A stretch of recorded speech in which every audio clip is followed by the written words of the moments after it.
Gracias por estar aquí, felicidades y agradecerle sobremanera. Yo sé que nos guardó esta entrevista y lo apreciamos mucho. No, muchísimas gracias, Fernando. Es un gusto estar en persona y en Guatemala. Sí, claro. Y reconocemos el hecho de que su presencia acá pues es un síntoma de la importancia que se le está asignando a este proceso electoral a nivel internacional. Y muchas gracias por seguirnos y por darle a conocer al mundo lo que está sucediendo en este pequeño rincón, tan hermoso rincón de Centroamérica. Gracias a usted por la confianza. Nos encontramos, por decirlo así, en el camino, usted y yo, en un momento muy álgido, cuando trataban de dejarle fuera de la contienda electoral. Y en una anécdota que nunca voy a olvidar, al terminar la entrevista le decía yo: oiga, cuidado que yo me huelo que lo siguiente es que lo van a judicializar. Y la siguiente entrevista le decía yo: don Bernardo, ya ves, le dije, ya lo judicializaron. Y regresamos hoy. Tengo la oportunidad de estar en Guatemala con usted frente a frente y le vuelvo a decir lo mismo. Oiga, ¿le viene más judicialización? ¿Cómo va a enfrentar eso? Mire, es evidente que esta persecución política por la vía de una judicialización ilegal de todo el proceso electoral en general y después una persecución a nuestro partido, aparentemente va a continuar porque el fiscal Curruchiche lo anunció un par de días antes del hecho electoral. Más, creo yo, con intimidación, con intención intimidatoria, lo que no le resultó, pero en todo caso es el anuncio de algunas cuestiones que van a venir. Nosotros creemos que lo que sucede es que ahora la elección, la contundencia del voto y el entusiasmo ciudadano que se volcó a las calles ayer a celebrar una victoria electoral como nunca se ha celebrado en Guatemala, son datos que van a cambiar el escenario y que esperaría yo que hiciera reconsiderar a estos actores. La limitación que tienen la posibilidad de lo que ellos quieren hacer, porque lo que se están viendo es que se están enfrentando a un pueblo que ha recuperado la esperanza y a un pueblo a una sociedad que de pared a pared está claramente posicionada en que lo que quieren es que se respeten los procesos democráticos, en este caso el proceso electoral, que no se interfiera con los mismos, que hay un principio de voluntad popular que debe ser respetado. De manera que ahora, ante este resultado electoral, el peso de sus acciones es más complicado porque los enfrenta a una sociedad completa. Los enfrenta a millones de votos que recibió Bernardo Arévalo, por supuesto, y también Karina Herrera. Pero vamos a plantear esto en la realidad. Supongamos que, en efecto, no logran su cometido. El cometido es cancelar a Semilla, regresan al 2017-2018, cuestionan primera vuelta, segunda vuelta, pero vamos a suponer que eso se va. Consuelo Porras se queda, Curruchiche se queda, el sistema judicial se queda y va a convivir con usted en el poder. Yo no creo que lo vayan a dejar en paz, ¿no? Mire, lo que pasa es que esa serie de mecanismos que usted identifica en el Ministerio Público, etcétera, la FESI, la FESI muy particularmente, el Juzgado Séptimo con Orellana, son piezas de un sistema que no se mueve autónomamente. Y lo que va a cambiar es que desde el Ejecutivo va a haber una posición de dejar de utilizar esas herramientas como herramientas de persecución política a cualquier persona, institución que se convierta en molesta, como se ha perseguido a José Rubén Zamora por denunciar la corrupción, como se ha perseguido a Virginia La Parra por cumplir con sus funciones como fiscal. Bueno, tenemos que ya habíamos hablado con usted, Fernando, exilio. ¿El exilio? El exilio guatemalteco hecho de operadores de justicia, gente a la que se ha volcado el sistema. Ayer lo veían, yo no sé si ya le llegaron las imágenes, ayer lo veían en grupo, estaban en un lugar en Nueva Jersey, y tuve también el privilegio de tenerlos a todos ellos festejando su triunfo. Sí. Todos les preguntaba yo, ¿quién ahora con el triunfo de Bernardo Arévalo piensa en regresar a Guatemala? Levantaban todos la mano. ¿Van a poder regresar? Pues eventualmente van a poder regresar. Este país está cambiando. Y yo siempre señalo, este tipo de fenómenos no es que son los generadores del cambio, son la expresión de un cambio. Y en ese cambio que hemos visto, la sociedad guatemalteca está diciendo, no queremos ese pasado que estamos cerrando, queremos empezar a ir a algo mejor. Y en ese futuro de algo mejor hay una recuperación de las instituciones de justicia, de la recuperación de la institucionalidad del Estado en general, que va a impedir que se sigan cometiendo los abusos que se han cometido históricamente y de los que nuestro exilio en el exterior es ejemplo. Eso nosotros no tenemos varita mágica, eso no se va a solucionar de la noche a la mañana. Nuestro arreglo constitucional es republicano, nosotros nos moveremos como organismo ejecutivo dentro de los límites de la legalidad, pero la correlación de fuerzas dentro de la sociedad guatemalteca está cambiando. Cambió con esta elección. Es un hecho. Y con este cambio de la correlación de fuerzas va a venir un reacomodo. Hace algunos días, Fernando, leíamos la noticia en la prensa de que esta parte del sistema corrupto que está intentando judicializar y perseguir a Semilla y a otros actores, estaba encontrando problemas porque había jueces que se negaban a aceptar, ya estaban haciendo resistencia. Que estaban haciendo resistencia.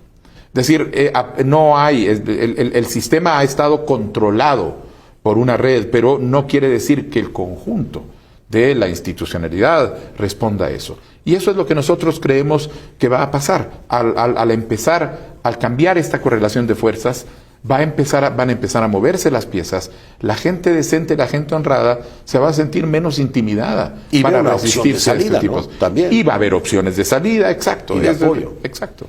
Entonces hay ahí un escenario de cambio que creo que es el que tenemos que fomentar. Y quería yo aclarar, porque tal vez le sonó raro que dijera virtual presidente electo.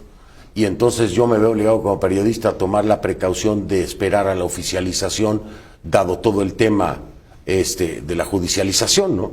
Pero yo no quería dejar de utilizar la palabra presidente electo, porque me parece que es parte del respeto que se debe tener. El virtual es porque necesitamos al TSE que lo diga, ¿sí? Pero cuando veo y pienso en este presidente electo ya tomando posición el 14 de enero y quiere recuperar las instituciones, lo siento, para serlo honesto, en una camisa de fuerza.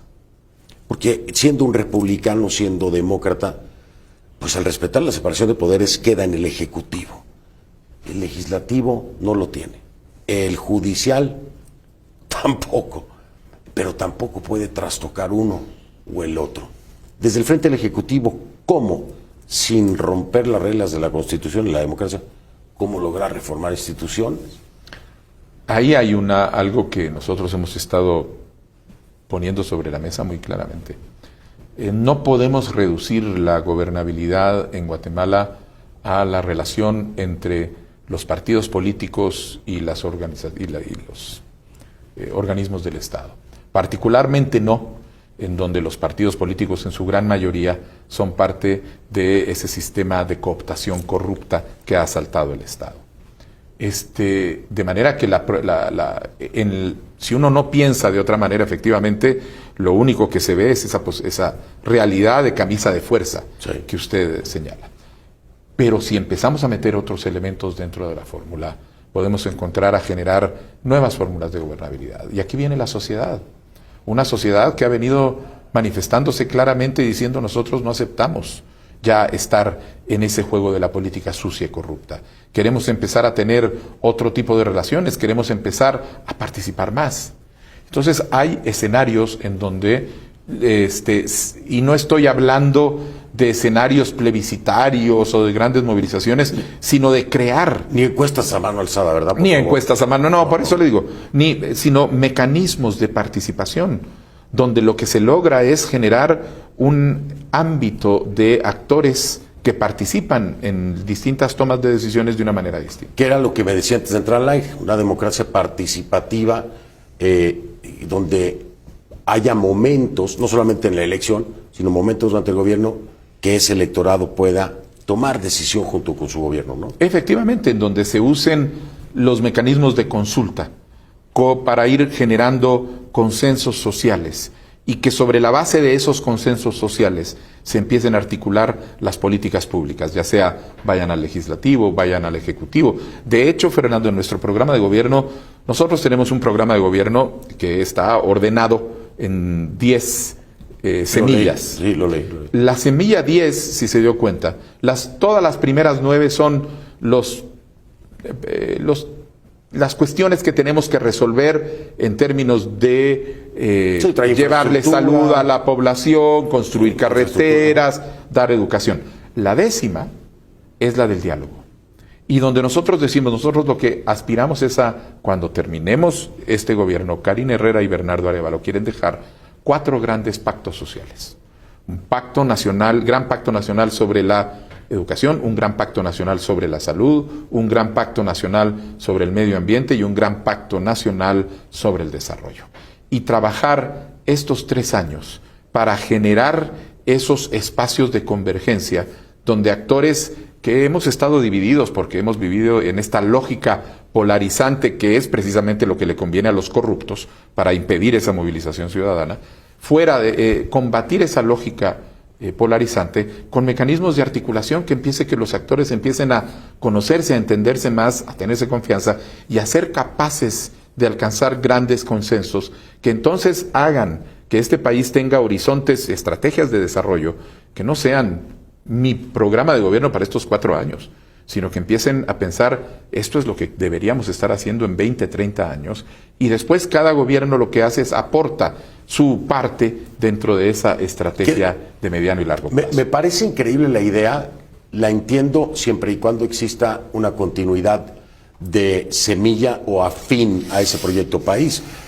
porque si no lo hay, y usted lo sabe mejor que yo, llegan, cambian proyecto, echan para atrás lo suyo y tratan de imponer lo de ellos y nunca se avanza. Pero por eso, lo que vamos a crear, es decir, el riesgo era, nosotros, si no tenemos ese mecanismo de generación de consensos y aproximación, nosotros podemos hacer el mejor trabajo posible, como Bernardo Arévalo, Karina Herrera y el Movimiento Semilla, y dentro de 4 años, o ganamos la elección o la perdemos, y si la perdemos se pierde todo. Sí.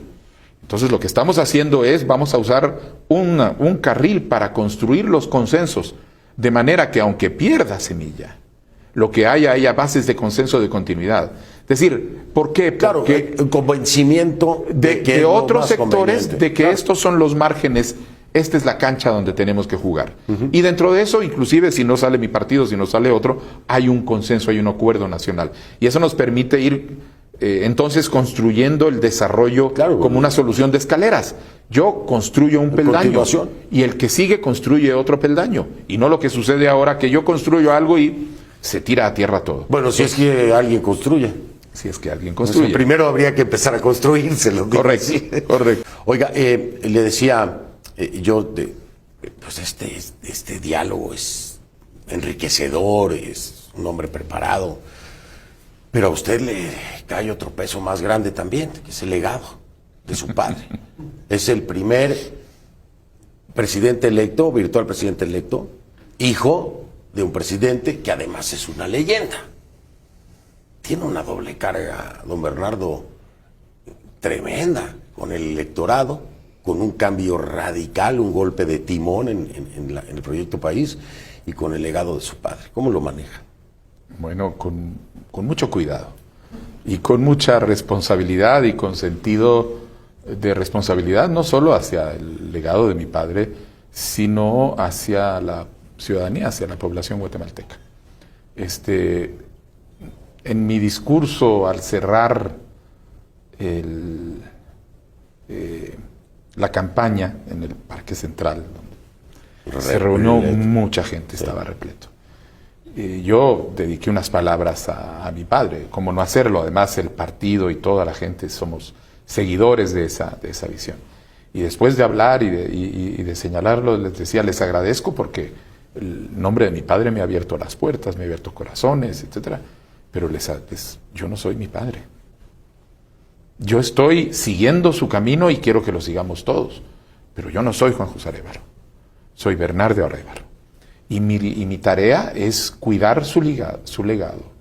Y a partir de esos principios que él tuvo, yo creo que los principios son plenamente vigentes, buscar con la población guatemalteca, con el pueblo, las soluciones que demanda la historia de Guatemala en este momento. Tenemos que dar un giro de timón. No podemos seguir hundidos en este pantano de la corrupción y de la incompetencia en la que hemos estado durante las últimas décadas. Oiga, yo tengo una pregunta. Porque uno, cuando hijo, pues platica muchas cosas con el papá y la admiración al padre. Yo quisiera ser un día presidente o, no sé, en algún momento habló con él. ¿Se proyectó alguna vez el hijo con su papá a este momento? ¿Lo platicaron? No, nunca, Fernando. ¿No? De hecho, a ver, cosas simpáticas. Mi padre no quería que ninguno de sus hijos se dedicara a la política. No lo quería. Porque consideraba que la política era amarga, era dura. ¿Y lo es? Y lo es. Y entonces trató de orientarnos a todos. Él quería que yo fuera geólogo. O algo realmente alejado. Va a tener que levantar muchas piedras. No, vamos a tener que picar piedras, lo estamos haciendo desde ya. Pero él no tenía una intención, ni ninguno de nosotros, ninguno de sus hijos ha tenido en algún momento la intención de seguir una carrera política. De hecho, yo decido entrar a la política partidaria cuando tenía 58 años. Y desde que yo tenía 25, 30 años, a mí y a mis hermanos las invitaciones a unirnos a partidos políticos, a ser diputados, a ser candidatos vicepresidenciales o más, han sido una constante. Y siempre habíamos dicho, no, nosotros tenemos nuestra vida. Y de manera que no hubo esa decisión. El hecho de que yo me encuentre aquí hoy, electo por el pueblo de Guatemala para gobernar, no es porque hubiera existido un sentido de proyección o continuidad de mi padre hacia mí o de mí, que yo hubiera dicho, bueno, yo quiero ser como mi papá. Claro. Es circunstancias que se van dando en el camino y que son las que nos llevan a este momento. Indudablemente, el nombre de mi padre, claro, la pesa. Historia de mi padre, los principios, el legado, pesan. Y empuja también. Empuja muchísimo. Claro. Yo digo que el nombre de mi padre abre corazones en Guatemala. Ahora, la responsabilidad mía es, una vez que están abiertas, ser yo el que habla y el que establece. Y no descorazonar a nadie. Y ahora cuidar el legado. Claro. Fernando, a mí me dijeron, ¿cuál es su máxima aspiración, precisamente considerando el legado de su padre, que tuvo una presidencia con una cantidad de desarrollos y de construcciones institucionales enorme? Yo lo único que dije es, yo lo que quiero que digan es que no traicionó el legado de su padre, independientemente de cómo lo vamos a construir, cómo lo vamos a hacer, ya etcétera. Con eso. No traicionó el legado de su padre, quiere decir que la población considera que efectivamente lo que se hizo fue en beneficio de la población. Sí, claro, si no se traiciona el legado, quiere decir que le fue bien. Si no se traiciona el legado, quiere decir claro, sirvió a su pueblo. Claro. Pues eso es lo que nosotros esperamos. Efectivamente. A ver, ahora le voy a cambiar de tema. Es que yo me encantan así, soy muy filosófico a veces. Si me toca alguien también me dejo llevar. Entonces voy a ir un poquito más factual. Voy a cambiar de golpe, hablando de legado, porque su contrincante tiene un legado, ¿no? Político. Ex primera dama, Álvaro Colom, después incluso se divorcia para poder participar en las elecciones. La tercera también la pierde, es esta. Pero guardó un silencio ayer, no sé cómo calificarlo, extraño, por decirlo menos. No salió a dar ningún discurso, no concedió. Dicen que están en sesión permanente. ¿Qué tiene que decir acerca de este silencio?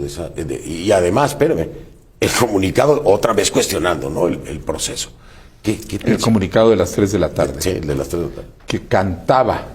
Ya desde antes tipo, desde antes posible estaba fraude y el escenario, ¿no? Pero bueno, ya se cayó. Yo pensé que iba a salir a descalificar, ¿no? A decir, hubo fraude y vamos a pedir, pero ni siquiera eso. ¿Qué piensa? Mire, lo único que puedo hacer es especular razones alrededor del tema y lo que creo es que el pueblo de Guatemala ha hablado muy claro.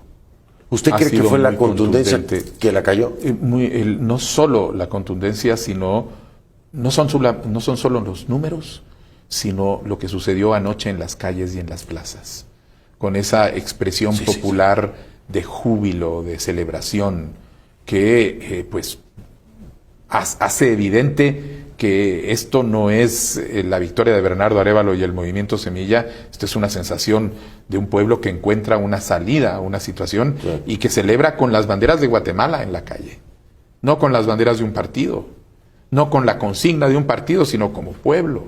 Se tira a la calle a bombos y platillos y a celebrar el momento en donde sienten que se están liberando. ¿Y eso cree que es el freno? Pues a mí me gustaría pensar que eso a mí me hace les hace tomar proporción, porque el tono y el discurso venía cargado. Sí, muy. Venía cargado. Le daba cifras, don Bernardo, le decía, Producto Interno Bruto, ¿no? Casi el 20% es de remesas, 1 de cada 2 niños en desnutrición, casi el 20%, más de la mitad de la población en la extrema pobreza. ¿Cómo va a mover esos números? ¿Con qué recursos? ¿En cuánto tiempo va a haber un avance? Bueno, yo creo que los avances van a empezar a ser claros, inclusive dentro del primer año, en el sentido de la acción que se va a estar tomando para resolver esos temas. Tal vez vale la pena, Fernando, recordar que el problema que nosotros tenemos es que la corrupción no únicamente desaparece el dinero. No, cobra vidas. Cobra vidas, por supuesto, pero atrofia instituciones. Sí. Entonces, cuando hay un gobierno de corrupción profunda, como el que hemos venido teniendo nosotros, las instituciones ya no hacen lo que tienen que hacer legalmente, constitucionalmente. Entonces, no hemos tenido ministerios de salud que realmente se dedican a promover la salud, la educación no es atendida, el Ministerio de Comunicaciones no construye carreteras, y esos son todos los déficits acumulados que nosotros vamos teniendo. Lo primero es que al eliminar la corrupción de la fórmula de gobierno, se puede reconstruir las instituciones para que empiecen a funcionar nuevamente. Y entonces los recursos que se tienen son recursos que se invierten de una manera en la cual se pueden empezar a alcanzar esos objetivos, que con gobiernos corruptos no se puede porque no están para gobernar. No llega ni siquiera el recurso. No solo no llega el recurso, no les importa. Se lo roban. Entonces, para empezar. Entonces, nosotros sí sabemos que en Guatemala tenemos una serie de brechas enormes del desarrollo. Los datos que usted ha dado sobre pobreza, podemos hablar de una de las calidades educativas más bajas del continente, una de las coberturas de salud más precarias de toda América Latina. De manera que lo que tenemos claro es que tenemos que empezar a ir logrando que los recursos vayan a aquellos lugares donde más se necesita. Nosotros tenemos muy claro de que el desarrollo tiene que estar orientado a crear acceso a la salud, la educación, el bienestar en general, la circulación como bienes públicos universales. Todos los habitantes del país, indistintamente, tienen que tener acceso a ellos. Ese es el horizonte. Pero para poder empezar a construir cómo llegar hasta ahí, tenemos que ir a los que están más necesitados. Los que están más necesitados hoy son las personas que han sido abandonadas históricamente por los gobiernos sucesivos, pero que están concentradas en las zonas donde hoy tiene mayores niveles de desnutrición. Son las zonas donde hay mayores niveles de pobreza. Son las zonas de donde salen los mayores niveles de migrantes del país. Porque sencillamente no hay nada que hacer. Entonces ahora lo que vamos a hacer es agarrar los recursos y vamos a empezar a construir carreteras secundarias en esas zonas. Hay 3 grandes zonas del país donde se concentran estos bolsones de pobreza y abandono. El altiplano occidental, las Verapaces y el corredor seco. En nuestro plan de gobierno, la inversión en infraestructura se va a hacer muy especialmente en esas 3 zonas. Y de esa manera se va a empezar a generar empleo, se van a generar mayores oportunidades, uniendo por supuesto planes con otro tipo de programas como programas de apoyo al agricultor, programas de crédito, y entonces vamos a empezar a llevar desarrollo a donde nunca ha existido. Nosotros tenemos población que ni siquiera es parte del ciclo económico.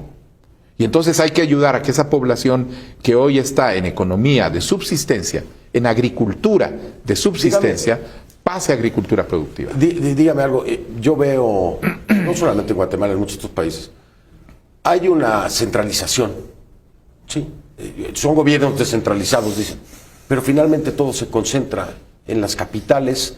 Los candidatos van a todas estas zonas rurales en bolsones de pobreza cuando necesitan el voto, después desaparecen. Pero además, don Bernardo, usted, progresista, aquí hay clasismo. Hay un clasismo terrible en la región. Totalmente. Y el indígena es menospreciado. Y no acabamos de aceptar que nuestros países son de origen indígena. Y no acabamos de aceptar que son la fuerza productiva. Y no se les incluye, se les denosta, se les humilla y se les trata fatal.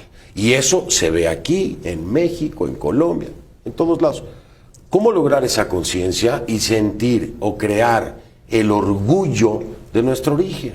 Porque parece que se avergüenzan muchos de estos de las élites en que haya un indígena dándole vida a su país. Bueno, eso pasa por precisamente tener gobiernos que al ver el Ministerio de Educación no están viendo exclusivamente la oportunidad de generar mayores capacidades para lectura, escritura, matemáticas o en niveles superiores para algunas profesiones, sino que entiende que la labor del Ministerio de Educación es precisamente la de crear ciudadanos. La educación lo que tiene que hacer es la gran apuesta al futuro para construir a las personas que el país necesita. Y esto requiere un trabajo que vaya cultivando y desarrollando valores, que es lo que históricamente se ha abandonado. Sin ideologización. Sin ideologización, desde un sentido de nación. ¿Cuáles son los valores que vamos a poner nosotros sobre la mesa en términos de esta idea de nación que nosotros tenemos? Guatemala se habla de los 4 pueblos. Bueno, ¿qué quiere decir 4 pueblos cuando una nación diversa culturalmente, cuando sabemos que somos una nación? Exacto. Y que caminamos juntos? Claro. ¿Cómo la vamos a integrar? Exacto. ¿Cómo vamos a ir llevando cómo vamos a resolver todas estas desigualdades que son el resultado de procesos históricos? Exacto. Resolviéndolos de una manera que sea armónica y que nos permita avanzar hacia el futuro, librándonos de eso y no generando más conflictividad. Y ese es el reto. Hay que hacerlo desde el desarrollo, hay que hacerlo desde la educación, hay que hacerlo desde la salud. Y hay que empezar a integrar a los elementos. Nosotros, por ejemplo, estamos muy interesados. Desde ningún frente usted va a dividir clases sociales, ¿no? O sea, su narrativa no va a ser como la de Andrés Manuel López Obrador, por ejemplo, que ha dividido al país. Terriblemente. Los fifís y los... O sea, usted lo sabe, no se lo tengo... Yo sé que ahora es complicado hablar. Pero es la verdad. He dedicado antes de dedicarme a la política, un pequeño dato de biografía es que yo me dediqué los últimos 25 años de mi vida profesional precisamente a tratar de regenerar tejido social en sociedades que salen de conflictos o de crisis políticas profundas. Entendiendo que un país puede terminar con un conflicto o con una crisis, pero que si no restablece y crea un nuevo tejido social, esa sociedad se va a ver casi obligada a repetir el ciclo de conflicto más adelante. Los países que salen, nosotros, y digo porque ese es lo que como partido, y Karin y yo como binomio tenemos muy claro, es que nuestra tarea es realmente lograr que estos 4 pueblos empecemos a caminar juntos. Claro. Y no solo retóricamente, sino de manera muy concreta alrededor del desarrollo, mediante los planes económicos, mediante visiones de educación, de educación en cada uno de los temas. Y no tenemos que pensar en grandes soluciones retóricas, sino en cuestiones prácticas. ¿Cómo integramos a la sabiduría indígena de los pueblos originarios en temas médicos, que son los únicos que han estado en comunidades ante la ausencia del Estado, solucionando los problemas de salud, las comadronas, los terapeutas indígenas? ¿Cómo los integramos a un servicio de salud para que ese servicio de salud en esa comunidad sea todavía más propio? Claro, y que se puedan profesionalizar, ¿no? Y que tengan el reconocimiento por parte del Estado de que cumplen una función en prevención de la salud y en mantenimiento de la salud.